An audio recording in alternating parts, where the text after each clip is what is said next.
Hello everybody, vanburman here. Welcome back to my DevPro series. I decided to try a single game earlier today, and we all have the same problem because you always come up against people who like to run Exodia decks, which unsurprisingly has happened here. So yeah, we're going to watch the replay of that and see how it unfolded. Unfortunately, the chat's not up because I was getting quite a bit of taunting during this match from someone who was watching, which is interesting. Exodia decks are such a pain in the bum to play. Fortunately, I'd picked a piece of Exodia early on, so I knew what I was up against. But trying to bring out something that will, actually be able to stop it is much easier said than done. And he was trying to do everything in his power to, draw cards, obviously. I don't know why he had the supply unit there when, that particular monster can't be destroyed by battle. I guess it was for these tokens, which, I don't know, it was very cagey, very cat and mouse type of thing going on. And at this point, I knew that he could only draw one card at a time, and what the chance he's going to draw all the pieces. So it was probably in my best interest to sit back and wait. And then I had to use D-Prison on one of his tokens because, he'd have destroyed the token and been able to draw 3 cards from it, which I wasn't going to have. And I then devised a plan which was using Light Pulsar and summoning Black Rose Dragon.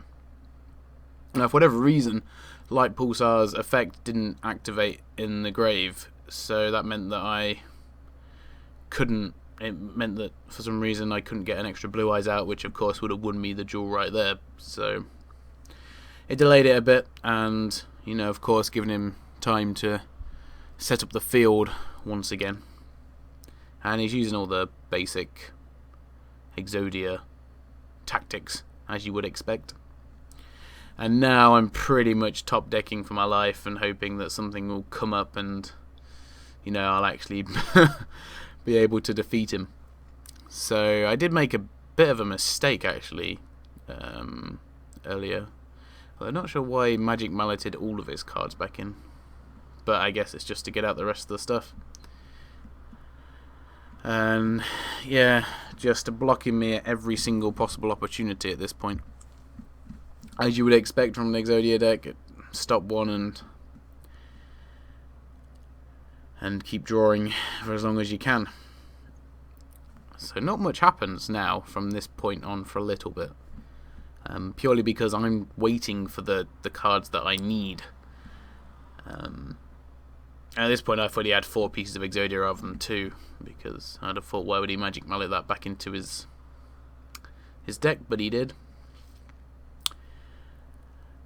And at this point, I think is it this point it might be this point that I make a bit of a silly mistake.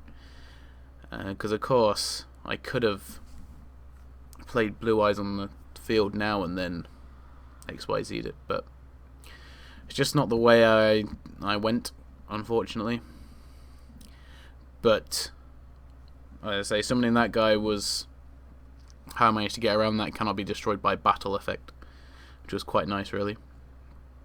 And while they were a pain in the bum to have at the start, having 2 trade-ins did sort of help. And it sort of left him open to, a full-on attack.